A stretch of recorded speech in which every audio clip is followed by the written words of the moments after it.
Welcome students in this video lecture. आज हम एक और डिज़ाइन फ्लेंज कपलिंग की डिज़ाइन को देखने की कोशिश करेंगे।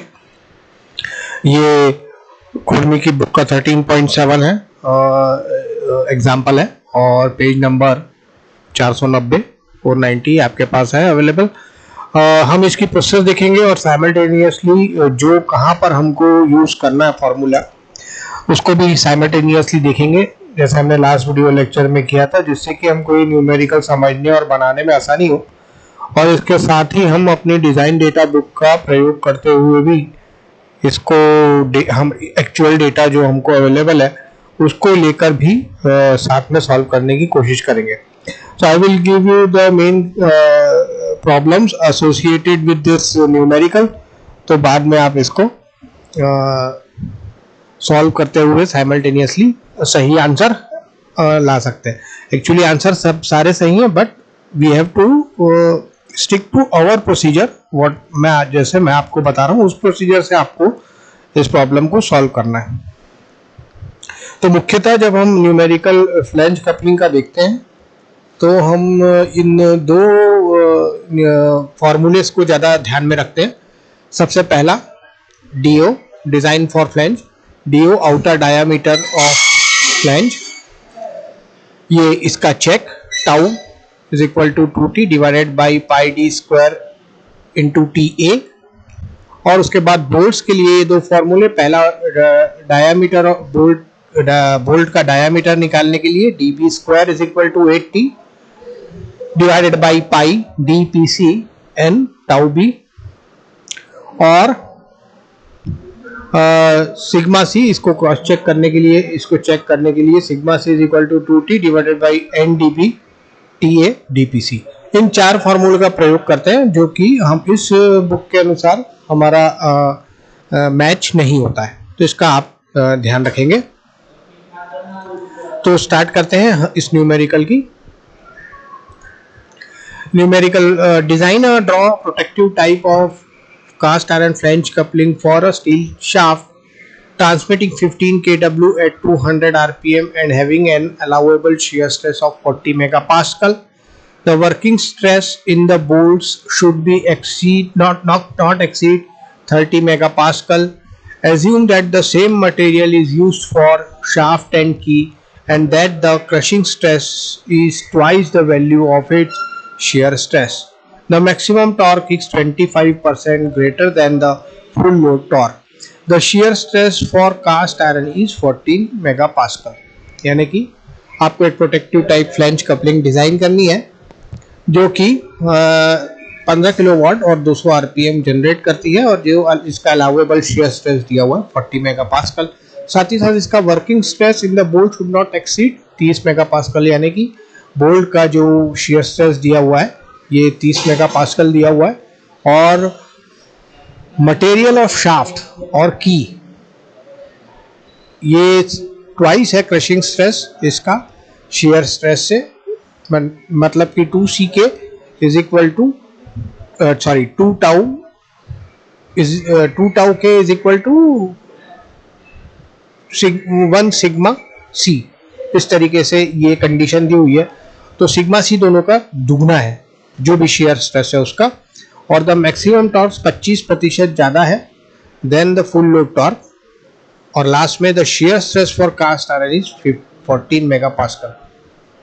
तो हमारा कास्ट आयरन की मेगापास्कल जो दी हुई है वो हमको 14 मेगापास्कल दिया है शाफ्ट के मटेरियल के लिए। तो हमको इस तरीके से तीनों जो हम स्टैंडर्ड देखते हैं उसके अनुसार हमको दिया हुआ है शाफ्ट की बोल्ट तथा की के लिए ये जो टाउ दिया हुआ है, यहाँ से देखते हैं ये टाउ जो दिया हुआ है ये इसका जस्ट दुगना, और ये टाउ C 18 लास्ट में जो दिया 14 मेगापास्कल ये जो लास्ट में दिया हुआ है।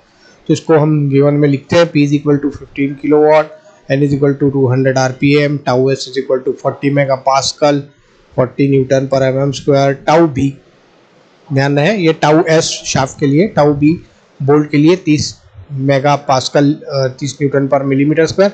और यही मैं आपसे बोल रहा था sigma CK is equal to 2TK।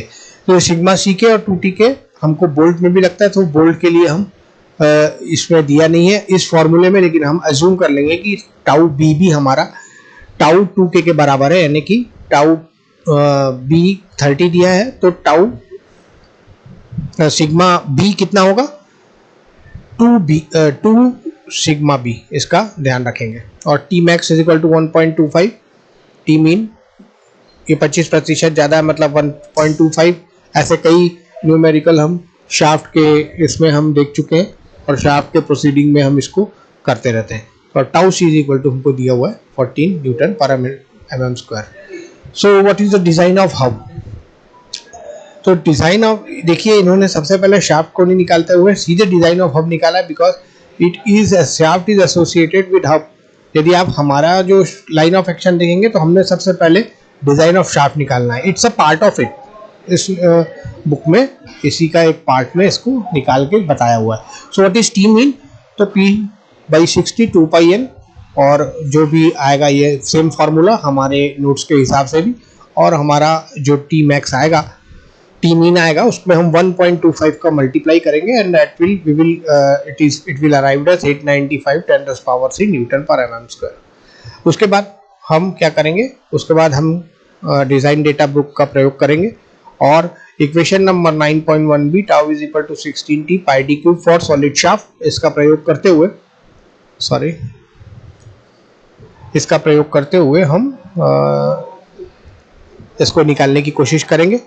और हमारा जो स्मॉल डी है वो इनका बुक के अनुसार 113.868 आया है और डी स्क्वायर, और 48.4 आया, तो 50 mm आया।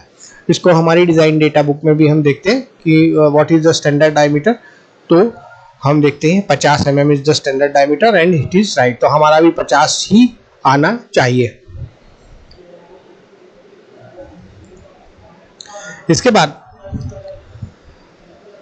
हम हब डायमीटर निकालते हैं, जैसे कि हमने इसमें बोल्ट में निकाला है।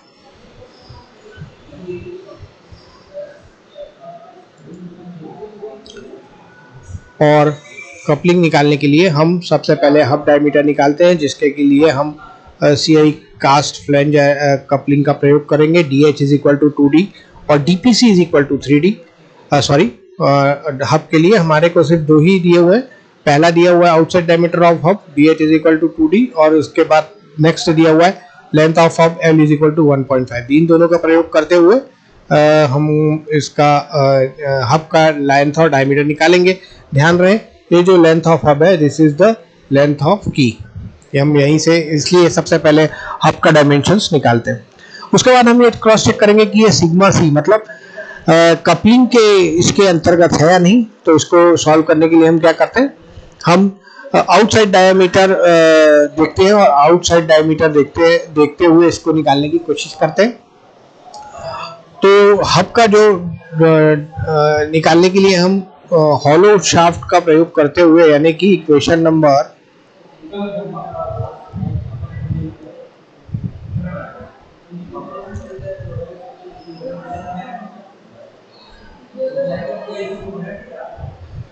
Tau is equal to 16 TDO divided by pi DO4 minus DI4 for hollow shaft. इसका प्रयोग करते हुए हम क्या निकालते हैं?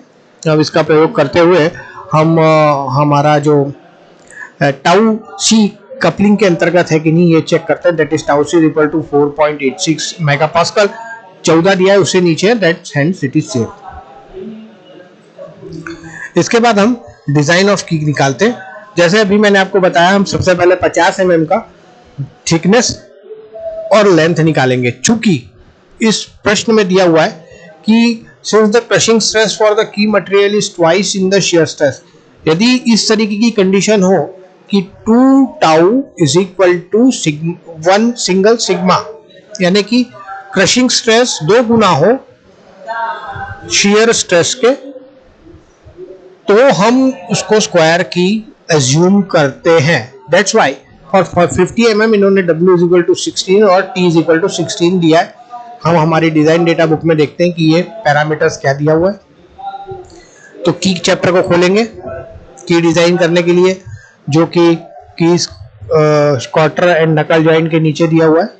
और यहाँ से हम देखते हैं कि 50 mm डायमीटर के लिए देखिए विड्थ हमारी भी 16 आ रही है, और 16 आ रही है तो हम उसकी जो विड्थ है वो भी हम 16 लेने की कोशिश करेंगे। तो 16 मल्टीप्लाइड बाई 16, इस तरीके से हम की को यहाँ इस टेबल से सिलेक्ट करेंगे 5.1 टेबल से।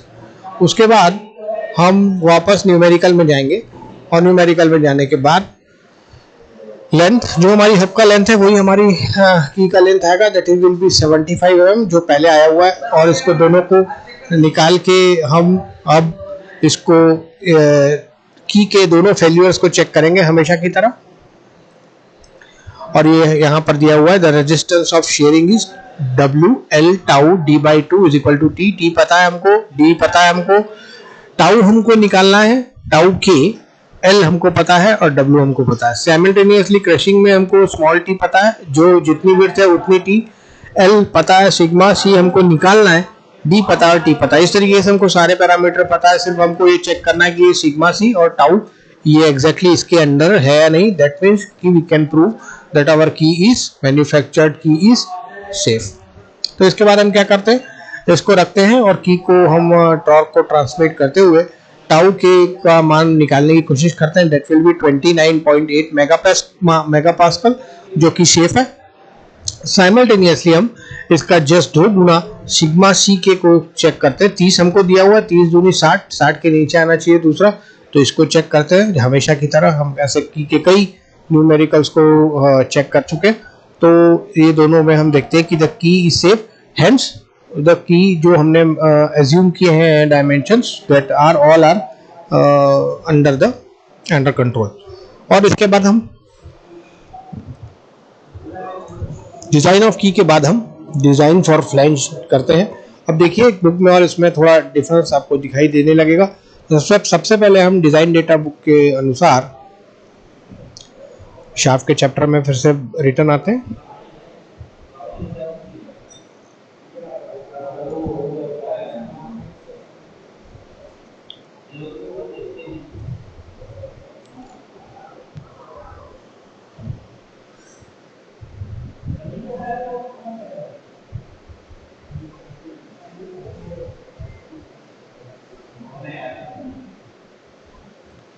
और कपलिंग में जाने के बाद हम यहाँ पर देखते हैं कि हमारा जो DPC है, sorry thickness of protective circumferential flange TR is equal to D by 4 दिया हुआ है, और thickness of flange TA is equal to D by 2 होता है। ये क्या है, इसको हम यहाँ पर एक बार और देखने की और समझने की कोशिश करते हैं। ये देखिए, ये है TA, ये है TR, और ये DO के लिए हम आपको पता होगा 4D प्लस 2TR लेते हैं। और ये जो T है ये थिकनेस ऑफ फ्लैंज है, और इस थिकनेस ऑफ फ्लैंज को हम निकालने के लिए कैसे निकालेंगे, क्योंकि हमको इन दोनों का मान निकालना पड़ेगा, TA और TR। सिर्फ हमको ये 2 ही पैरामीटर्स हमको डिजाइन डेटा बुक में दिए हुए हैं। तो हम क्या करेंगे, हमारे नोट्स में नेक्स्ट जो फॉर्मूला है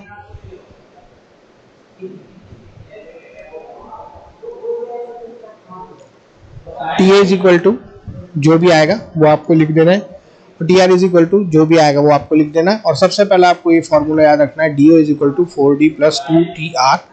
तो 4D आपको पता है, 2TR आपको पता है, ये दोनों को निकालते हुए हम DO निकालेंगे जो कि आउटर डायमीटर ऑफ फ्लैंज रहेगा। अब ये जो हमने फ्लैंज DO निकाला है ये सेटिस्फाई कर रहा है कि नहीं कंडीशन, क्योंकि इसमें हमें TA जो है थिकनेस ऑफ फ्लैंज, इसको भी हमको देखना है। तो हम इस फॉर्मूले का प्रयोग करेंगे, tau is equal to 2T pi D square into TA।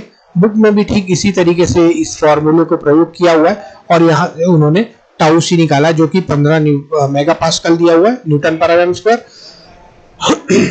तो उसको निकालते हुए हम टाउ सी को निकालते हुए हम देखेंगे कि ये 2.5 मेगापास्कल है, दैट मींस डेंसिटी सेफ 14 से अंडर है, और तो ये सेफ है। ठीक इसी तरीके से अब हम डिजाइन ऑफ बोल्ट निकालेंगे। हमारा नेक्स्ट जो टारगेट है वो बोल्ट ही है, और बोल्ट के लिए आपको पता होगा हमारा डिजाइन डेटा बुक में मात्र 2 ही पैरामीटर्स दिए हुए। पहला दिया हुआ है PCD, pitch circle diameter of bolt, DPC is equal to 3D, और नंबर ऑफ बोल्ट्स, कितने बोल्ट्स होने चाहिए, तो 50 mm के लिए हमारे पास 4 बोल्ट होने चाहिए। शाफ्ट डायमीटर ऑफ 200, क्योंकि 40 के नीचे 3, उसके बाद 40 के ऊपर 100 तक कितने 4, देखते हैं बुक में कितने रिफर किए। तो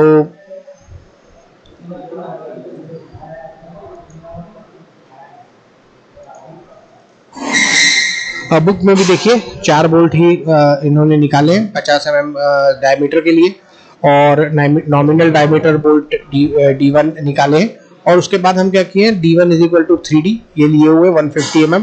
अब हम जो फार्मूला आपको प्रयोग करने के लिए बोलते हैं, दैट इज DPC आपने निकाल लिया, उसके बाद हम DB स्क्वायर निकालेंगे, that is 80 pi DPC n tau भी। इसमें हमको क्या निकालना है, DB स्क्वायर। टाउ भी हमको दिया हुआ है, n हमने भी निकाला 4, DPC अभी हमने निकाला, टॉर्क हम पहले से न्यूटन मिलीमीटर में निकाल चुके हैं। So what we have to find out, DB square. ये DB स्क्वायर को हमने यहाँ निकाल लेंगे, और इन्होंने भी निकाल लिया DB square. Don't go for this formula क्योंकि दोनों फार्मूले में डिफरेंस होगा। आप जो प्रोसीजर मैं आपको बता रहा हूँ आप उसी प्रोसीजर को फॉलो करिए ताकि आप सही तरीके से आंसर निकाल सके। तो यहाँ से हम DB निकाल लेंगे जो भी यहाँ से आएगा, और उसको स्टैंडर्ड टेबल में देखने की कोशिश करेंगे। तो स्टैंडर्ड टेबल में देखने के लिए हम फिर बोल्ट की ओर जाएंगे।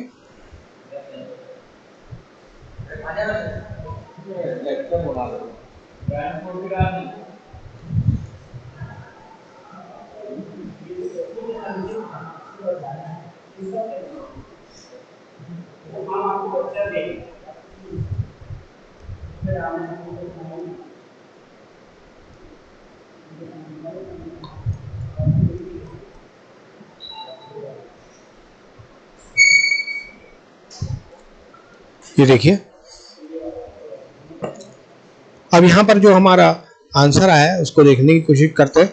11.25 फॉर एग्जांपल हम ये ले रहे हैं, और इन्होंने M12 का बोल्ट लिया है। तो हमको क्या देखना है इस टेबल में, हमको देखना है नॉमिनल डायमीटर।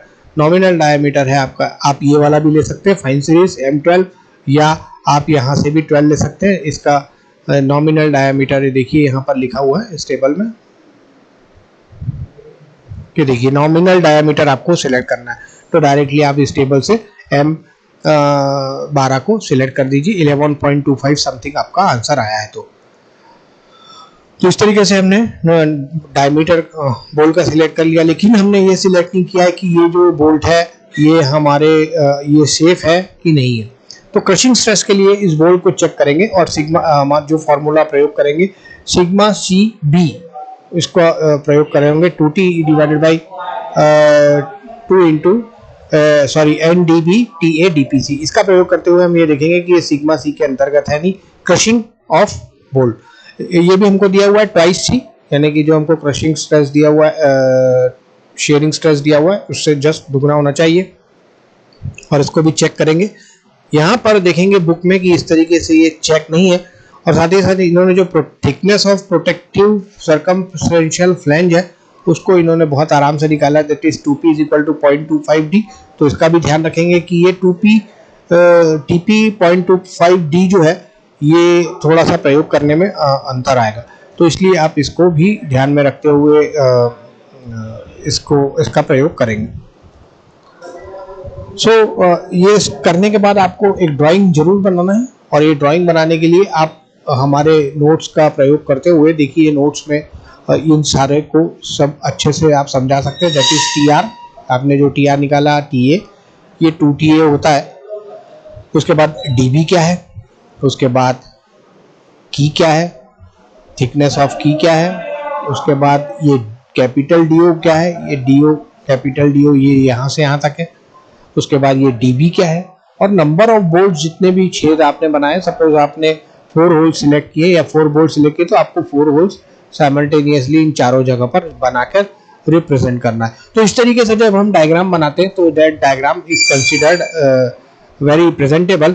और ये देखिए यहाँ पर जैसे हमने एक इसका दिखाया हुआ, तो इस तरीके का डायग्राम भी आप लास्ट में बनाइए ताकि सही तरीके से आप इसको जस्टिफाइड कर सके, और जस्टिफाइड करने का मीनिंग मतलब आप सही तरीके से इसको प्रेजेंट कर सके।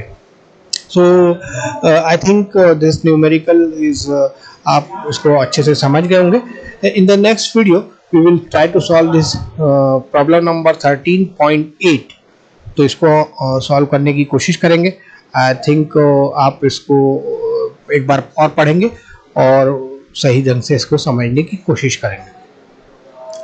So thank you very much students for your kind attention.